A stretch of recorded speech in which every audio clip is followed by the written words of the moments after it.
ونصلي على رسوله الكريم أما بعد أعوذ بالله من الشيطان الرجيم بسم الله الرحمن الرحيم يا أيها الذين آمنوا إنما المشركون نجس فلا يقربوا المسجد الحرام بعد عامكم هذا وإن خفتم عيلة فسوف يغنيكم الله من فضله إن شاء إن الله عليم حكيم صدق الله العظيم رب اشرح لي صدري ويسر لي أمري واحلل عقدة من لساني يفقهوا قولي واجعل لي وزيرا من أهلي آمين يا رب العالمين۔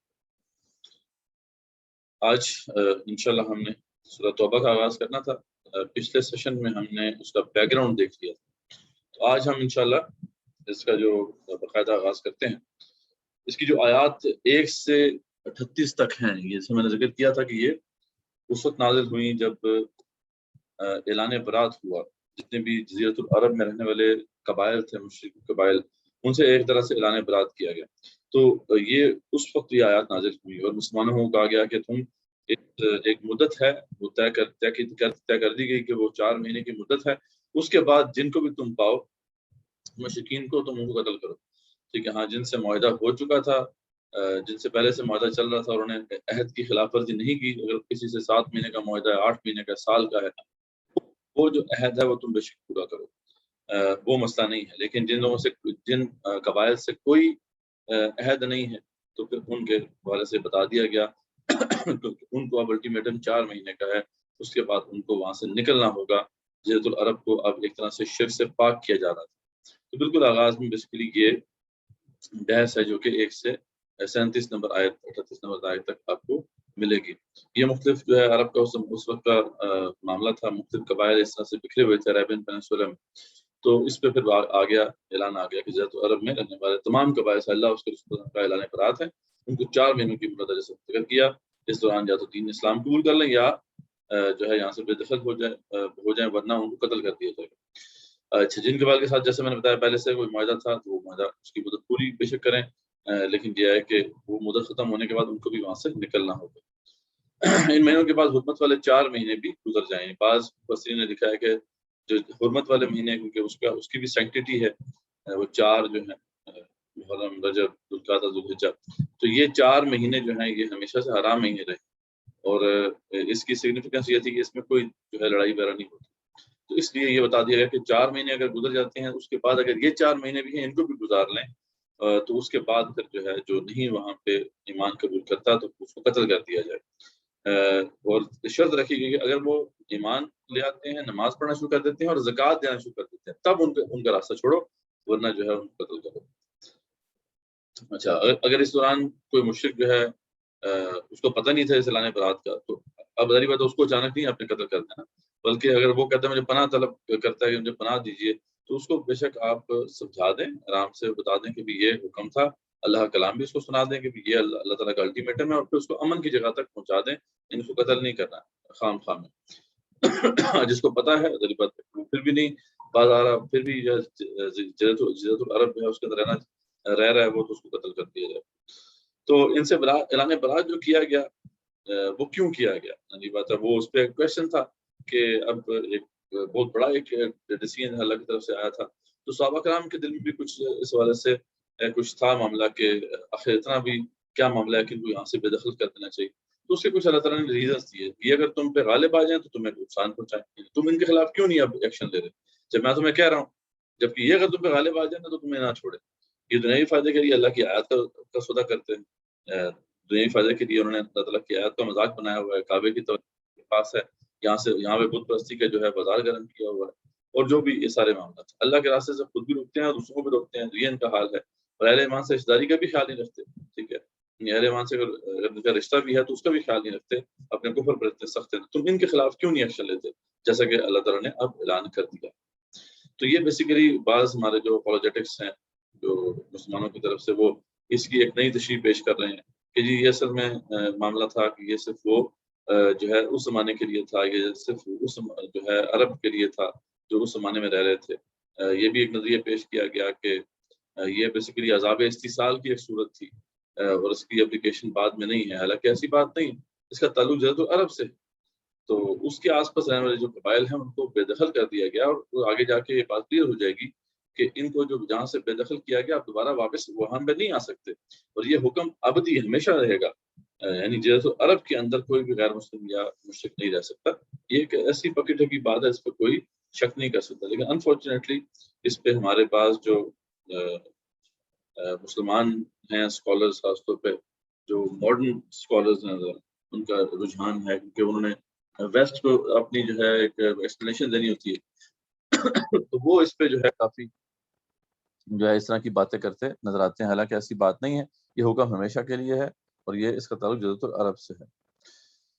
پھر اس کے بعد آتا ہے کہ جو مشرکین قسمیں توڑ ڈالیں تو یا دین میں عیب نکالیں تو ان سے جنگ کرو، اور کیا تم ایسے کافروں سے اللہ فرماتے ہیں کہ نہیں لڑو گے جنہوں نے عہد کو توڑ ڈالا، رسول اللہ صلی اللہ علیہ وسلم کو مکے سے بے دخل کیا، پہلی بار زیادتی خود انہوں نے کی، یعنی مکے میں رہنے والے جو مشرکین ان کے والے سے بتایا جا رہا ہے کہ تم ان کے خلاف ایکشن لو، ٹھیک ہے، تو تم ان سے نہ ڈرو بلکہ اللہ سے ڈرو اور ان سے قتال کرو، اللہ تمہارے ہاتھ سے انہیں عذاب دے گا۔ تو ویسے بھی یہ بات ہم پہلے بھی بار بار بتا چکے ہیں کہ تم نے حساب کیسے لگا لیا کہ تمہیں جنت ایسی مل جائے گی، جبکہ اللہ نے ابھی پر پرکھا ہی نہیں ہے تم میں سے کہ تم میں سے جہاد کرنے والے کون ہیں اور کون ہے جو اللہ رسول اللہ صلی اللہ علیہ وسلم اور مومنوں کے سوا کسی اور کو دوست نہیں بناتے۔ تو اللہ تعالیٰ فرماتے ہیں کہ یہ تو تمہیں ہم پرکھ کے رہیں گے۔ بعض مفسرین کے نزدیک جو ہے یہ آیات جو ہیں فتح مکہ کے حوالے سے نازل ہوئیں، لیکن مولانا مودودی رحمۃ اللہ علیہ اور اس طرح کے دیگر مفسرین نے بھی یہ بات کی ہے کہ یہ اعلان برات سے ہی متصل کیونکہ بات ہو رہی ہے، تو یہ اسی دوران جو ہے یہ انسٹرکشنز نازل ہوئی ہوں گی، کیونکہ اس وقت حالات بہت مشکل تھے مسلمانوں کے لیے کہ ایک طرح سے جو جاہلیت تھی وہ تو دم توڑ چکی تھی، لیکن جب ان کو الٹیمیٹم دے دیا کہ وہاں سے بے دخل ہو جاؤ، نکل جاؤ وہاں سے، تو ظاہر بات ہے کہ خدشہ تھا کہ کہیں ایسا نہ ہو کہ ان کے اندر جو ظاہر بات ہے جب کسی کو آپ کارنر کر دیں تو وہ پھر ڈیسپریٹ میئرز پہ جو ہے وہ تل جاتا ہے، تو ایسا نہ ہو کہ یہ دوبارہ سے منظم ہو جائے اور مسلمانوں کے لیے ایک مسئلہ کھڑا ہو جائے، تو یہ خدشہ تھا، اس لیے اللہ تعالیٰ نے پھر پرزور جو ہے ایک بلیغ خطبہ نازل کیا جس میں مسلمانوں کو جہاد کے لیے جو ہے کھڑے رہنے کی تلقین کی، اور ساتھ یہ بھی بتایا کہ دیکھو یہ جو بھی کافر ہیں تمہارے اگر بھائی بھی ہیں، تمہارے رشتہ دار بھی ہیں، تو ان کا خیال نہ رکھو۔ تو یہ کچھ جو ہے مباحث پہلے اس میں آتے ہیں۔ اس کے بعد آتا ہے کہ مسلمان تم یہ سمجھتے ہو کہ مشرکوں نے مسجد حرام کو آباد رکھا ہے اس لیے ان کے ساتھ اتنی سختی نہیں کرنی چاہیے، یعنی دل میں بات آئی تھی تو انہوں نے مسجد حرام کا خیال رکھا ہوا ہے تو سن لو، اللہ فرماتے ہیں کہ مشرکوں کے پاس یہ حق ہی نہیں ہے کہ وہ حالت کفر میں مسجد کی تولیت کرے، یہ تو حق سے وہ نہیں کہا ہے جو اللہ پر ایمان رکھتے ہیں اور آخرت پر ایمان رکھتے ہیں، ٹھیک ہے، انہوں نے کوئی اچھے اعمال اگر کیے تھے وہ سب ختم ہو گئے، ان کا ٹھکانہ اب جہنم ہے۔ بے شک مسجد جو ہے مسجد حرام خاص طور پہ اس کو آباد کرنے کا حق صرف اسی کو ہے جو اللہ اور آخرت پر ایمان لائے، نماز قائم کرے، زکوٰۃ دے اور جو اللہ کے سوا کسی سے نہ ڈرے، ٹھیک ہے، تو ان کا حق ہے، یہ ان کا حق ہی نہیں ہے۔ تو آپ یہ نہ سمجھو کہ حاجیوں کو پانی پلانا اور مسجد حرام کو آباد کرنا یہ برابر ہو سکتا ہے اللہ اور آخرت پر ایمان کے اور یا پھر اللہ کے راستے میں جہاد کرنے کے حوالے سے جو روش ہے اس کے برابر ہو جائے گی یہ روش، کہ بس حاجیوں کو پانی پلا دیا یا مسجد حرام کی جو ہے وہ خدمت کر دی تو اس کو آباد رکھ دیا، نہیں، یہ انف نہیں ہے۔ اس اللہ کے گھر کی تولیت یا اس کو آباد رکھنے کا حق صرف انہیں ہے تو اللہ کو مانتے ہیں، آخرت کو مانتے ہیں، اللہ کے سوا کسی سے نہیں ڈرتے اور جہاد کرتے ہیں اللہ کے راستے میں، یہ وہ لوگ ہیں جو اصل حقدار ہیں۔ اے مومنو، اپنے باپوں اور بھائیوں کو دوست نہ بناؤ اگر وہ کفر کو عزیز رکھتے ہیں، اور ساتھ ہی بتا دیا رسول اللہ صلی اللہ علیہ وسلم نے بتا دیں کہ اگر ان کے باپ، بیٹے، بھائی، بیوی، رشتہ دار اور ان کے مال جو وہ جمع کرتے ہیں اور تجارتیں جن کے مان پڑنے کا انہیں ڈر رہتا ہے، اور اگر وہ گھر جو یہ بناتے ہیں اگر یہ 8 محبتیں انہیں زیادہ عزیز ہیں اللہ، رسول اللہ صلی اللہ علیہ وسلم اور جہاد فی سبیل اللہ کی محبت سے، تو وہ انتظار کریں یہاں تک کہ اللہ کا فیصلہ آ جائے، اللہ ایسے فاسقوں کو ہدایت نہیں دیتا۔ تو واضح کر دیا ہے کہ دیکھو جب دین حق آ گیا تو اب کوئی کسی قسم کی جو ہے رشتہ داری یا یہ مال و دولت دنیا، رشتہ و پیوند، یہ جو سارے جو ہے بتان وہم و گما لا الہ الا اللہ جیسے کہ اقبال نے فرمایا تھا، تو یہ ان بتوں کو توڑنا ہوگا، اور اب جو ہے اگر ان کی محبتیں زیادہ ہو گئی ہیں اللہ، رسول اللہ صلی اللہ علیہ وسلم اور جہاد فی سبیل اللہ کی محبت سے، تو پھر ایسے فاسق جو ہیں ان کو کبھی بھی جو ہے وہ ہدایت نہیں مل سکتی۔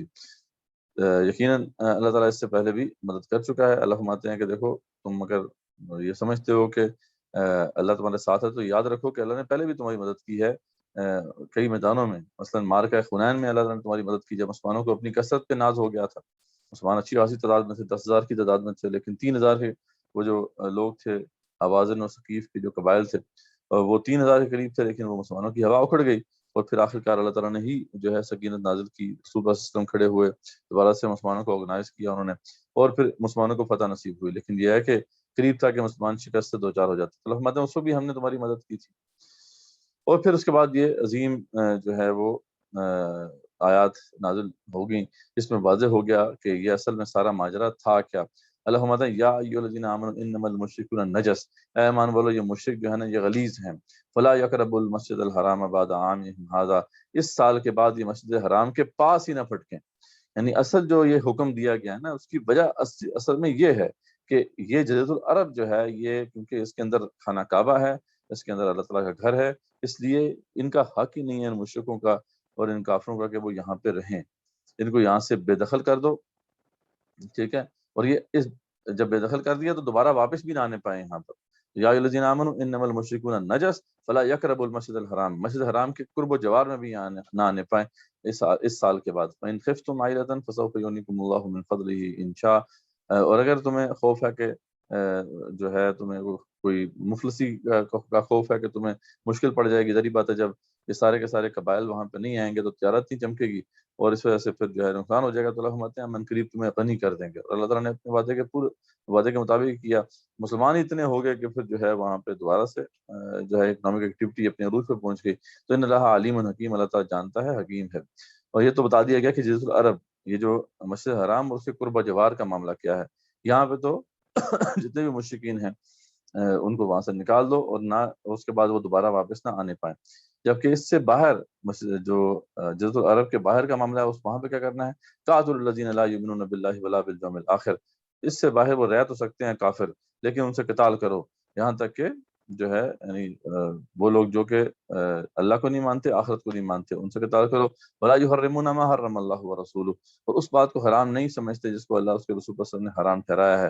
ولا یدینون دین الحق، نہ ہی دین حق کو تسلیم کرنے والے ہیں من الذین اوتوا الکتاب، جو اہل کتاب میں بھی ہیں، حتی یؤتوا الجزیۃ عن ید وہم صاغرون، یعنی ایسے مشرک جو ہیں، ایسے کافر اہل کتاب میں بھی ہیں یہاں تک کہ وہ جزیہ دیں اور چھوٹے ہو کر رہیں۔ یہ ہے اصول جو ہے جزیرۃ العرب سے باہر۔ جزیرۃ العرب کے اندر تو یہ ہے کہ وہ رہ ہی نہیں سکتے، جزیرۃ العرب سے باہر جو ہے وہ رہ تو سکتے ہیں لیکن یہ ہے کہ ان کے پاس پوزیشن آف اتھارٹی نہیں ہونی چاہیے، ان کے پاس جو ہے وہ ہیجمنی نہیں ہونی چاہیے، وہ مسلمانوں کے ماتحت ہو کے رہیں، وہ جزیہ دیں اور مسلمان ان کے اوپر غالب رہیں۔ کیوں اللہ فرماتے ہیں یہ کیوں اللہ تعالیٰ اتنا سخت جو حکم جو ہے ان کے لیے نازل کر رہا ہے؟ وقالت الیہود عزیر ابن اللہ، یہ یہودی کہتے ہیں کہ عزیر اللہ کے بیٹا ہے، اللہ کے بیٹے تھے۔ وقالت النصارى المسیح ابن اللہ، اور یہ نصارہ یہ عیسائی کہتے ہیں کہ عیسیٰ ابن مریم جو ہے اللہ کے بیٹے ہیں۔ ذالک قولہم بافواہہم، اللہ فرماتا ہے یہ ان کی منہ کی باتیں ہیں، یضاہئون قول الذین کفروا من قبل، اس طرح کی باتیں پہلے جو ہے وہ کرتے رہے جنہوں نے کفر کیا تھا۔ قاتلہم اللہ، اللہ انہیں قتل کرے، انا یؤفکون، کہاں سے یہ بہکے جاتے ہیں، پلٹے جاتے ہیں۔ اتخذوا احبارہم ورہبانہم اربابا من دون اللہ والمسیح ابن مریم، ان کا ایک اور ان کے اوپر چارج شیٹ یہ ہے کہ انہوں نے علماء اور مشائخ کو بھی رب بنا لیا اور عیسیٰ ابن مریم کے ساتھ، حالانکہ وما امروا الا لیعبدوا الہ واحدا، حالانکہ ان کو یہی حکم تھا کہ سوائے ایک اللہ کے اور کسی کی بندگی نہ کریں، لا الہ الا ہو، اس کے سوا کوئی الہ نہیں ہے، سبحانہ عما یشرکون، اللہ پاک ہے جس سے یہ شرک کرتے ہیں۔ تو واضح ہو گیا کہ یہ سارا جو حکم تھا وہ کیوں تھا، کیونکہ جزیرۃ العرب کو مشرکین سے پاک کرنا تھا، کافروں سے پاک کرنا تھا۔ اور اس کے بعد جزیرۃ العرب سے باہر جو معاملہ ہے اس کے بارے میں انسٹرکشن دے گی، ان سے قتال کرو کافروں سے یہاں تک کہ وہ نیچے ہو کے رہیں، جزیہ دیں۔ یہ اب تمہارے لیے ایک واضح حکم ہے۔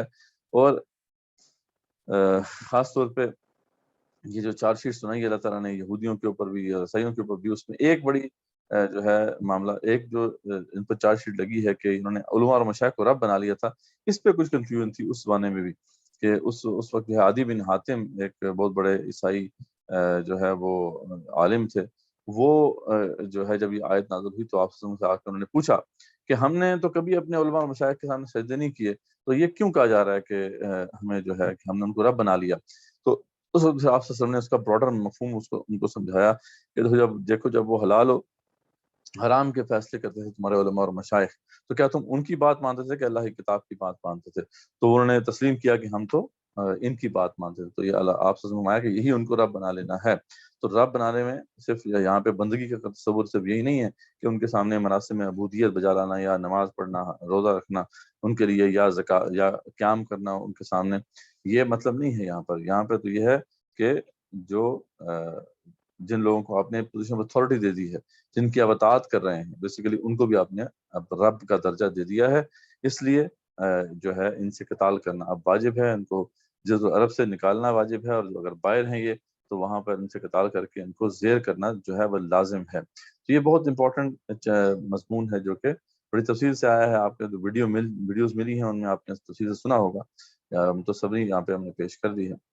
اچھا, اس کے بعد اس تناظر میں کچھ انٹرسٹنگ باتیں بھی ہیں کہ یہ جو بات آئی تھی نا حتیۃ الجزیۃ وہم صاغرون, تو اس کی بھی تشریح جو ہے وہ پھر اس وقت ہوتی ہے کہ جب عمر بن خطاب, ابن کثیر یہ لکھتے ہیں کہ عمر بن خطاب نے جب جو ہے اہل ذمہ جو ہے اس کو تحریر کرایا تھا جب شام کے علاقے میں لشکر گئے تھے, تو اس پہ جو ہے ان تمام ذمیوں نے یہ عہد کیا تھا امیر المومنین حضرت عمر سے کہ آپ کے جو لشکر ہم پر آئے, ہم نے آپ سے اپنی جان, مال اور اہل و عیال کے لیے امن طلب کی.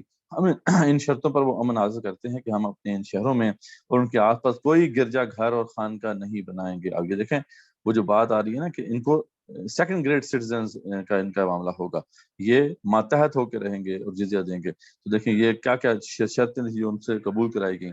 دیکھو, کوئی گرجا گھر اور خانقاہ نہیں بنائیں گے, مندر اور نہ ایسی کسی خرابی والے مکان کی اصلاح کریں گے, اور جو مٹ چکے ہیں انہیں درست نہیں کریں گے. یعنی کوئی نیا گرجا گھر نہیں بنا سکتے, خانقاہ نہیں بنا سکتے, جو بن گئی ہیں ان کی مرمت نہیں کر سکتے, جو ڈھہ جائیں وہ ڈھہ جائیں. ان میں اگر کوئی مسلمان مسافر اترنا چاہے تو روکیں گے نہیں. یعنی ان کی یہ جو بھی معبد ہیں, ان کے عبادت خانے ہیں, مسلمان مسافروں کے لیے کھلے رہیں گے. ہم ان کے دروازے راہگزار اور مسافروں کے لیے کشادہ رکھیں گے, اور جو مسلمان آئے ہم اس کی 3 دن تک مہمانداری کریں گے. ہم اپنے ان مکانوں یا رہائشی مکانوں وغیرہ میں کہیں کسی جاسوس کو نہ چھپائیں گے, مسلمانوں سے کوئی دھوکہ فریب نہیں کریں گے, اپنی اولاد کو قرآن نہ سکھائیں گے, شرک کا اظہار نہ کریں گے. میری بات ہے, قرآن سکھانے کا مطلب ہے کہ وہ فتنہ نہیں کھڑا کریں گے, شرک کا اظہار نہ کریں گے, نہ کسی کو شرک کی طرف بلائیں گے. ٹھیک ہے, یہ یعنی دعوت نہیں دے سکتے وہ. ہم میں سے کوئی اگر اسلام قبول کرنا چاہے تو ہم اسے ہرگز نہ روکیں گے, مسلمانوں کی توقیر و عزت کریں گے. ہماری جگہ اگر وہ بیٹھنا چاہیں تو ہم اٹھ کھڑے ہوں گے. دیکھیں یہ ہے بات کہ مسلمان اگر آ گیا ذمہ وہاں سے کھڑا اٹھ جائے گا. ہم مسلمانوں سے کسی چیز میں برابری نہ کریں گے, نہ لباس میں, نہ جوتی میں, نہ مانگ میں نکالنے میں. ہم ان کی زبانیں نہیں بولیں گے, ان کی کنیتیں نہیں رکھیں گے, زین والے گھوڑوں پر سواریاں نہ کریں گے. یعنی اوپر جو اس پہ زین کسی جاتی ہے وہ بھی نہیں کسیں گے, جو ہے وہ ایسے ہی گھوڑے پر سوار ہوں گے. تلواریں نہ لٹکائیں گے, نہ اپنے ساتھ رکھیں گے.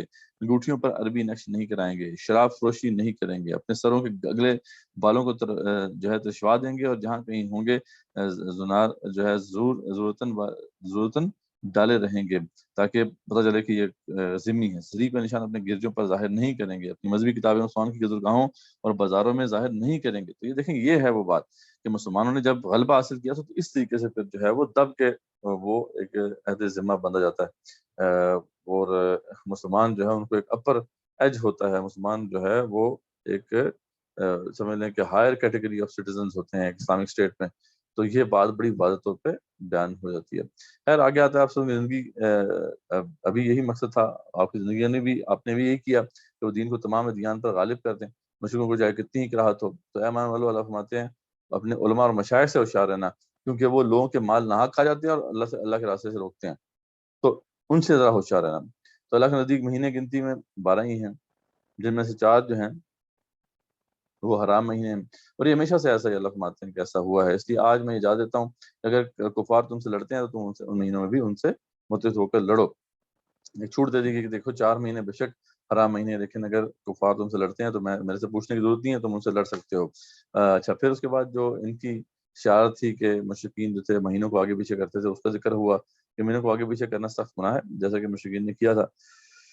وہ کسی حرام مہینے کو کسی اور مہینے کی جگہ فٹ کر دیتے تھے, یا پھر قمری سال میں 1 مہینہ ایڈ کر دیتے تھے تاکہ جو ہے وہ حج جو ہے وہ ہر وقت موضوع مہینے میں رہے, یعنی موسم جو ہے اس کا تبدیل نہ ہو. تو اس طرح کی باتیں کرتے تھے, اللہ نے منع کر دیا اس سے کہ یہ کفر ہے. آگے پھر آیت نمبر 39 سے آن ورڈ جو ہے وہ غزوۃ احد سے پہلے کے حالات ہیں, اور اہل ایمان کو جہاد فی سبیل اللہ کی پرزور دعوت ہے. منافقین کا طرز عمل واضح کیا گیا ہے. اللہ کہتا ہے کہ ایمان والو, تمہیں کیا ہو گیا ہے کہ جب تمہیں اللہ کے راستے میں قتال کے لیے نکلنے کا حکم دیا جاتا ہے تو تم زمین سے آگے جاتے ہو. اب یہ اس وقت خطبہ ارشاد ہوا, جب خطبہ نازل ہوا جب آپ اسلام تیاریاں کر رہے تھے غزوہ تبوک پہ جانے کی, تو اس لیے جھوڑ کر جو ہے مسلمانوں کو جہاد پہ جانے کی ترغیب دلائی گئی ہے. کیا تمہیں دنیاوی زندگی جو ہے, تم دنیاوی زندگی پر راضی ہو گئے آخرت کو چھوڑ کر؟ حالانکہ اس کی کوئی حیثیت نہیں ہے دنیاوی زندگی یا آخرت کے مقابلے میں. اگر تم نہیں نکلو گے تو اللہ تعالیٰ تمہیں عذاب دے گا, اور تمہیں کسی اور قوم سے تبدیل کر دے گا. تھریٹننگ انداز ہے یہاں پر. اگر تمہیں آپ صلی اللہ علیہ وسلم کی مدد نہیں کی تو یاد رکھنا کہ ہم ان کی مدد کے لیے کافی ہیں. ہم نے تو اس وقت مدد کی تھی جب تم تھے ہی نہیں ان کے ساتھ, صرف ابو بکر صدیق تھے, جب وہ ہجرت کے لیے وہاں سے نکلے تھے، اس وقت بھی ہم نے ان پر سکینت نازل کی تھی اور ان کی مدد کی اپنے لشکروں سے جنہیں تم نہیں دیکھ سکتے.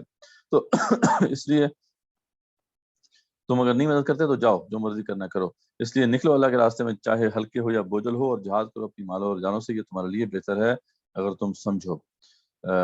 اگر قریب کا سفر ہوتا اللہ فرماتے ہیں تو یہ منافقین ضرور نکل جاتے، لیکن ان پر دور کی مشقت پڑ گئی، سفر بہت طویل تھا، گرمی کا موسم تھا، رومن امپائر سے ٹکر تھی، تو یہ ان کے اوپر مشکلات پڑ گئی. ان قریب وہ قسمیں کھائیں گے کہ اگر ان میں استطاعت ہوتی تو ضرور جاتے. تو اب آپ کو پہلے سے بتا دیا کہ دیکھیں یہ قسمیں کھائیں گے جی ہمارے اندر استطاعت ہی نہیں ہے، تو یہ خود اپنے آپ کو ہلاک کر رہے ہیں ایسی باتیں کر کے. اللہ جانتا ہے کہ یہ جھوٹے ہیں، ان کے اندر استطاعت بالکل ہے.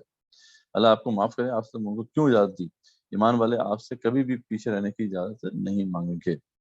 اگر انہوں نے واقعی ارادہ کیا ہوتا تو نکلنے کی تیاری تو کرتے، لیکن یہ ایک ایسی کوئی بات نہیں، انہوں نے کوئی تیاری کوئی نہیں کی ہوئی. دراصل اللہ نے ہی ان کا نکلنا پسند نہیں کیا، یہ ہلا دینے والی بات ہے. تو وہ یہ سمجھ رہے ہیں کہ ہم نے بڑی بچاؤ کر لیا اپنا اور ہم نہیں گئے. اللہ فرماتے ہیں کہ اللہ نے ان کا نکلنا پسند نہیں کیا، کیونکہ وہ نکلتے تو فساد مچاتے. ٹھیک ہے، ایسے بندوں کو لے کے جانا تو پھر وہ گھاٹے کا سودا ہے. ان میں سے کچھ وہ بھی ہیں کہ اللہ فرماتے ہیں جو یہ کہتے ہیں کہ ہمیں فتنے میں نہ ڈالیے. اب یہ اس میں جد بن قیس ایک منافق تھا، اس نے کہا تھا کہ آپ سے میں نے سنا ہے کہ رومی عورتیں بہت خوبصورت ہوتی ہیں، تو ایسا نہ ہو کہ میں وہاں پہ ان کی چکر میں پڑ جاؤں اور فتنے کا شکار ہو جاؤں. تو اللہ فرماتے ہیں کہ ایسا جو انہوں نے عذر پیش کیا ہے اس کی وجہ سے وہ فتنے میں تو پڑ چکے ہیں. ٹھیک ہے، فتنے میں تو وہ پڑ چکے. آپ سے کو بھلائی جو ہے پہنچے تو انہیں برا لگتا ہے، اچھا ہی پہنچے تو انہیں اچھا لگتا ہے. یہ بھی منافقین کا طرز عمل تھا. جب منافقین نے کچھ انفاق دینا چاہا تو اللہ نے فرمایا کہ دیکھو جو مرضی کر لو، خوشی سے دو یا کراہت سے دو، تمہارے مال قبول نہیں کیے جائیں گے. یہ لوگ اللہ اس کے رسول پر کا کفر کرتے ہیں اور نماز میں بھی بڑی سستی جو ہے دکھاتے ہیں، بڑی سستی سے پڑھتے ہیں. آپ سے کو ان کے مال اور اولاد جو ہے دھوکے میں نہ ڈالیں، اللہ انہی کے ذریعے سے ان پر عذاب نازل کرے گا. یہ بڑی عجیب بات ہے کہ اللہ فرماتا ہے کہ انہی مال اور اولاد کے ذریعے جو کہ نعمت ہے اللہ تعالیٰ کی، اللہ تعالیٰ جو ہے ان کو عذاب دے گا. تو آپ اس کی پریشانی نہ لیں. آگے ہے کہ وہی منافقین کا طرز عمل واضح ہے کہ میں سے وہ بھی ہیں جو آپ پر الزام دیتے ہیں کہ صدقات کی تقسیم کے حوالے سے کہ یہ صحیح نہیں صدقات تقسیم کر رہے. تو یہ آپ کو بہت برا لگا تھا. تو حالانکہ اس کے مصارف جو تھے صدقات کے، جو فرض صدقات ہیں یعنی زکوٰۃ کے مصارف بیان کر دیے گئے تھے کہ جہاں جہاں پہ بھی اس کو جو ہے وہ آپ خرچ کر سکتے ہیں. تو پھر یہ کنفیوژن کیوں ہوئی؟ تو کچھ کہتے ہیں کہ آپ کا کان ہی کچے ہیں. اس پر اللہ نے جواب دیا کہ دیکھو وہ تمہارے فائدے کے لیے کان، یعنی اگر تم جو ہے تمہاری بات جو ہے وہ نہ سنتے تو تمہارے لیے بہت مسئلہ ہوتا. تو کیونکہ اس زمانے میں جو منافقین تھے انہوں نے یہ کام پکڑا ہوا تھا کہ آپ کو کان میں آ کے کچھ بات کرتے تھے تخلیہ میں تاکہ لوگوں کو اپنی امپورٹنس واضح کریں. تو اس کے حوالے سے یہ بات جو ہے ہمارے سامنے آتی ہے. اللہ فرماتے ہیں کہ آپ کو راضی کرنے کے لیے جھوٹی قسمیں کھاتے ہیں، حالانکہ اللہ کو راضی کرنا زیادہ ضروری ہے، لیکن وہ ان کے مد نظر نہیں ہے. ان کو اسی کا خدشہ ہے کوئی صورت ہی نازل نہ ہو جائے جن کی عقیدت کھول کے رکھتے، تو ان کو ہر وقت اس کا خدشہ لگا رہتا ہے. جب ان کے مذاق اڑانے کے بارے میں جب خبر ملتی ہے کہ جب مذاق اڑا رہے تھے کسی جگہ پر، تو کہتے ہیں جی ہم تو ایسی ہنسی مذاق کر رہے تھے، ٹھیک ہے جی ہمارا تو مقصد یہ تھا ہی نہیں کہنے کو. تو انہیں کہیں کہ کیا اللہ اس کا رسول وسلم اور اس کی آیات ہی ملی ہیں مذاق کرنے کے لیے؟ تم کافر ہو گئے اس کے بعد کہ تم ایمان لائے تھے. یعنی اللہ اس کا رسول اور اس کی جو آیات ہے کم سے کم اس کو بلیم نہیں کریں. منافق مرد اور عورتیں ایک دوسرے کے معاون ہیں، ذکر آ گیا، اور مومن مرد اور مومن عورتیں ایک دوسرے کے معاون ہیں اور وہ ایک دوسرے کے ساتھ جو ہے سپورٹ کرتے ہیں امر معروف اور نہی عن المنکر کی ذمہ داری کو. جیسا کہ اس حوالے سے نوٹس آپ کو مل جائیں گے، اس میں یہ بات تفصیل سے ذکر ہے. اس بس ہم آپ کو فار منافقین سے لڑائی کیجیے اور بس سخت ہو جائیے، کیونکہ اب یہ بہت آگے بڑھ گئے ہیں. اس میں وہ بھی ہیں جو کہتے تھے کہ اگر ہمیں اللہ دے تو ہم خوب صدقہ کریں گے، لیکن جب مل گیا تو بخل کر دیا. تو ایسے لوگوں کے لیے پھر جو ہے نفاق ان کے دلوں پہ جو ہے ڈال دیا گیا قیامت کے دن تک. تو بہرحال یہ ابھی تک کی جو تفصیلات ہیں سورۃ توبہ کی وہ ہمارے سامنے آ گئی ہیں. اب ہم کچھ کوشچن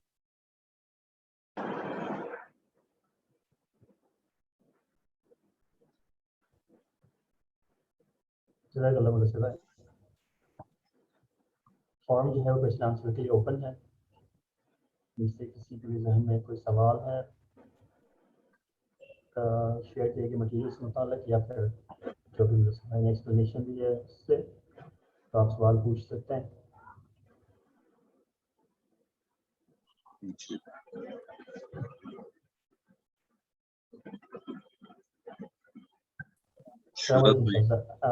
آپ اپنا سوال پوچھ سکتے ہیں. السلام علیکم ورحمۃ اللہ وبرکاتہ. السلام علیکم. ایک تو آپ نے ورڈ یوز کیا مدثر بھائی، عذاب استحصال، اس سے کیا مراد ہے؟ استحصال سمجھ میں نہیں آیا مجھے. یہ اس میں وہ کانسیپٹ ہے نا کہ جو سابقہ جیسے قومیں تھیں، جب قومیں نہیں مانتی تھیں اور جب انبیاء رسول ان کے اوپر تمام حجت کر دیتے تھے، تو اس کے بعد اللہ تعالیٰ کی طرف سے ایسا عذاب آتا تھا جو کہ ان کو جڑ سے ختم کر دیتا تھا، وہ اس قوم کو ہی ختم کر دیتا تھا. تو یہ کہا جا رہا ہے کہ جو یہاں پہ ذکر ہے مسلمانوں کو کہ آپ ان کو پکڑو اور قتل کرو، یہ اسی کی ایک صورت ہے جو مشرکین کے لیے پیش آئی، کہ مشرکین کے لیے عذاب استحصال کی ایک کیفیت تھی، ورنہ یہ اپلیکیبل نہیں ہے بات میں. حالانکہ یہ بات غلط ہے کہ عذاب استحصال تو وہ ہوتا ہے جو کسی کو نہ چھوڑے. تو یہ مشرکین مکہ کو تو اللہ تعالیٰ خود کہہ رہے ہیں کہ وہاں سے نکل جاؤ، 4 مہینے کی مہلت ہے، وہاں سے نکل جاؤ. یہ کیسا عذاب استحصال ہے؟ تو یہ عذاب استحصال نہیں تھا، بلکہ یہ جو ہے اس کی جو انٹرپریٹیشن ہے وہی ہے، یہ اللہ تعالیٰ کی طرف سے اعلان برات ہے. ٹھیک ہے، اور اسی کانٹیکسٹ میں پھر آگے باتیں ہمیں سمجھ میں آتی ہیں. جزاک اللہ. ایک کوشچن میرا اور ہے، کسی اور کا ہینڈ ریز نہیں ہے، تو اگر اجازت ہو تو میں پوچھ لوں. دوسرا کوشچن یہ ہے کہ سورہ توبہ میں آپ نے بتایا کہ غیر مسلم جو ہیں ان کا ممنوع ہے داخلہ. تو آج جو مکہ اور مدینے میں غیر مسلم کا جو داخلہ ممنوع ہے، وہ کیا انہی آیات کی بیس پر ہے یا وہ کوئی اور؟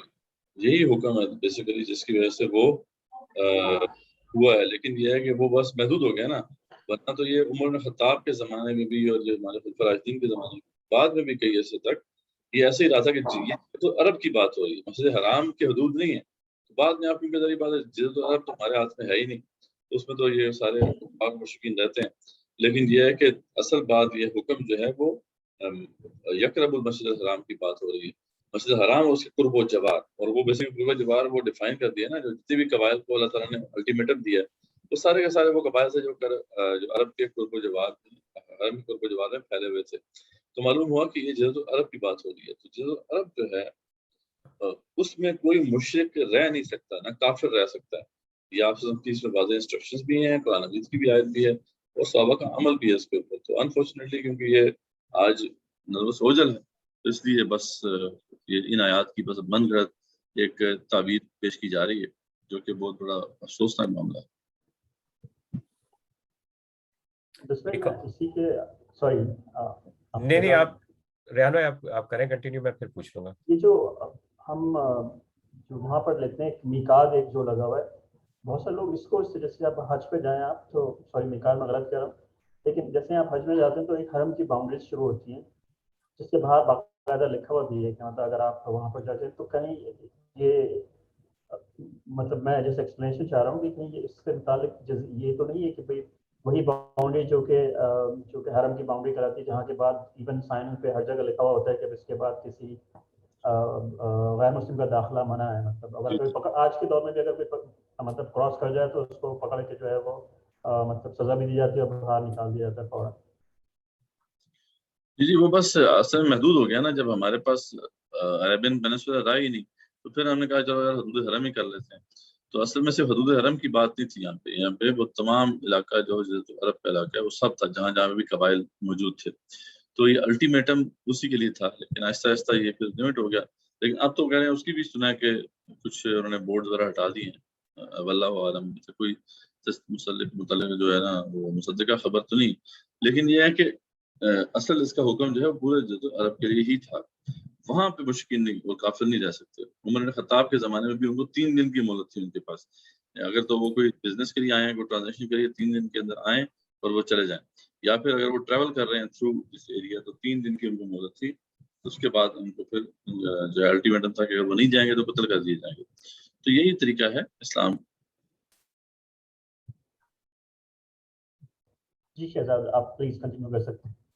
امید ہے کہ میں نے آپ کا سوال بھلا نہیں کیا. نہیں مجھے سوال جزاک اللہ یاد ہے. میرا تیسرا کوشچن مدثر بھائی یہ ہے کہ ابھی آپ نے بتایا ایکسپلینیشن میں کہ کیا کہتے ہیں یہودی یا جو کفار تھے وہ اپنے جو بھی عالم ہوتے تھے ان کو جو ہے وہ حلال چیزوں کو حرام یا حرام چیزوں کو حلال کر دیتے تھے اس زمانے میں. آج کے دور میں بھی اگر کچھ چیزیں دیکھی جائیں، ہم اپنی امت کی بات کریں تو بہت ساری چیزیں ایسی ہیں جو بہت سارے اسکالرس نے الاؤ کر دی ہیں. جیسے ویسٹرن ورلڈ میں جو ہے وہ مارگیج اسلامک مارگیج کے نام سے لے کے آ گئے.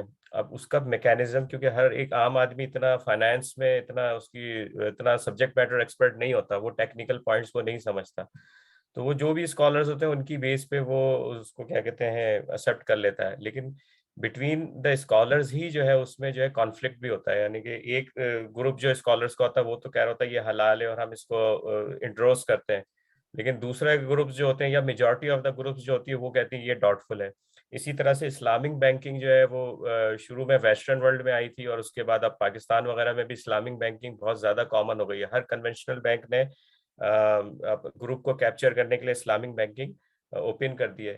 تو اب اس میں یہ کہ ایک عام آدمی, میرے جیسا آدمی جس کو اتنی نالج نہیں ہے, ہم لوگوں کے لیے اس میں کیا ہے, کیونکہ ہم تو اس میں اسکالرس کی بیس پہ جو ہے زیادہ ریلائی کرتے ہیں, اور اپنی جو بھی ریسرچ ہوتی ہے وہ کوشش کرتے ہیں, لیکن وہ اتنا ٹیکنیکل, اس کو اسکالرس بٹوین اسکالر ہی اتنا ٹیکنیکل بنا دیتے ہیں کہ ایک آدمی, عام آدمی کنفیوز ہو جاتا ہے. وہ ایک گروپ کے پاس جاتا ہے تو وہ بالکل حرام ہو جاتا ہے, اور دوسرے گروپ کے پاس جاتا ہے تو وہ 100% حلال ہو جاتا ہے. اس سچویشن میں ہمارے جیسا عام آدمی جو ہے وہ کیا کرے؟ اور دوسری بات یہ کہ یہ صحیح ہے یا غلط ہے, کیا ہے, یا آپ بالکل کور جو بھی ہے اسی پہ اسٹک کریں اور جہاں ڈاؤٹ فل آ جائے تو آپ پھر اس کو چھوڑ ہی دیں؟ دیکھیں, جو آپ نے تو خود بتایا کہ اینڈ میں جو بات ہے وہی ہماری ہونی چاہیے کہ جہاں پہ شک آ جائے اس کو چھوڑ دینا چاہیے. اور رہی بات کہ جو مسئلہ ہے جیسا سود کا ہے, اسلامک بینکنگ کا, اس کا تعلق تو سود سے ہے. اب سود کا معاملہ تو بہت کروشل ہے نا, کیونکہ وہ تو اس کے رسول سے جنگ ہے صلی اللہ علیہ وسلم, اس لیے ہمیں بڑے کیئرفلی ایسا کرنا چاہیے. فتوے تو ہر جگہ پہ موجود ہیں, لیکن آپ کو انالائز کرنا ہے کہ آیا جو ہے اس کی کوئی بنیاد بنتی ہے یا نہیں. تو یہ اگر ہم تحقیق کرتے ہیں تو پھر ٹھیک ہے, لیکن اگر ہم نے بس اپنے علماء مشائخ کو بس اتھارٹی دی ہوئی ہے کہ جو بھی ہمارے لیے طے کرتے ہیں ہم انہوں قبول کریں گے, تو پھر یہی ان کو وہی مقام دینے والی بات ہے جو کہ عیسائیوں نے اپنے علماء اور مشائخ کو دیا ہوا تھا. لیکن بہرحال ان کے آدھوں کا نظریہ یہ تھا نا کہ اب آپ بائبل تو پڑھ نہیں سکتے, تو وہ تو اب یہی انٹرپریٹیشن آپ کو دیں گے. تو یہ اگر نظریہ آج بھی کسی کا ہے تو وہ بھی اسی طرح گمراہ ہے. لیکن زیادہ تر تو لوگ وہ ہیں کہ جو مانتے تو ہیں ٹھیک ہے جی, جو بھی جو اسکالرز ہیں وہ انٹرپریٹیشن کر رہے ہیں, لیکن یہ ہے کہ صحیح معنوں میں بہرحال اس کی جو ہے وہ, اگر صحیح بات جو ہے کسی نے تشریح کی ہے تو وہ تو نہیں پھیلتی, لیکن اگر کسی نے الٹی سیدھی تشریح کی ہے تو وہ پھیل جاتی ہے. تو اس لیے ہمیں بہرحال اس میں ہوشیار رہنا چاہیے. جزاکم اللہ خیر. جی, اور کوشچن؟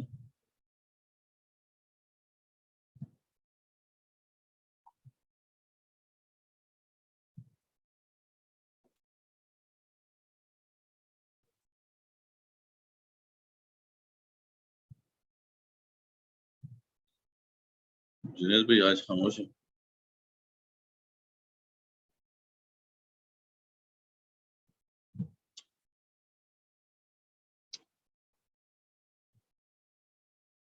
میں اور شاید یہ سوال بہت غلط ہے کہ پوچھا گیا ہوگا اور آپ نے اس سے پہلے بھی کافی بار اس کا جواب دیا ہوگا, لیکن جو لوگ حاضرین ہیں ان کی نالج کے لیے کہ جیسے اب جب ہمارے پاس یہ جو آتا ہے مدرسے میں کہ غیر مسلموں کو دوست نہ بناؤ, لیکن آج کل جیسے ہم لوگ جو جس انوائرمنٹ میں کام کر رہے ہیں, خاص طور پہ جو لوگ اوورسیز ہیں.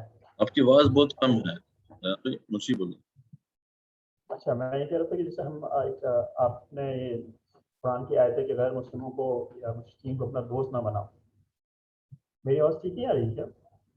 بہت کم آ رہی. اچھا چلے, میں پھر جنید کو دیتا ہوں, پھر جنید میں پھر اس کو بعد میں پوچھ لوں گا. جنید آپ اپنا سوال پوچھ سکتے ہیں.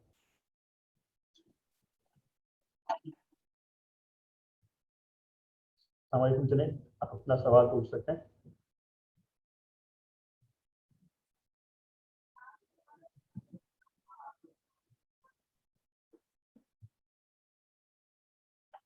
جی جنید آپ نے کو الاؤ کیے؟ جی کیا ہے میں نے اس کو. السلام علیکم ورحمۃ اللہ. السلام علیکم. میرے کو انٹرنیٹ ایشو ہے, آپ چاہیں تو لکھ کر انٹرنیٹ اپنا میرے سوال پاس بھیج ایشو آ رہا تھا, جس کی وجہ سے جو ہے وہ میں ریلیکٹنٹ تھا. آواز کلیئر ہے. ابھی بھی کافی مطلب نوائز آ رہا ہے, بیک گراؤنڈ نوائز آواز کے ساتھ. میری آواز آ رہی ہے جی؟ آ رہی ہے لیکن بیک گراؤنڈ نوائز بہت آ رہا ہے. اوکے, میں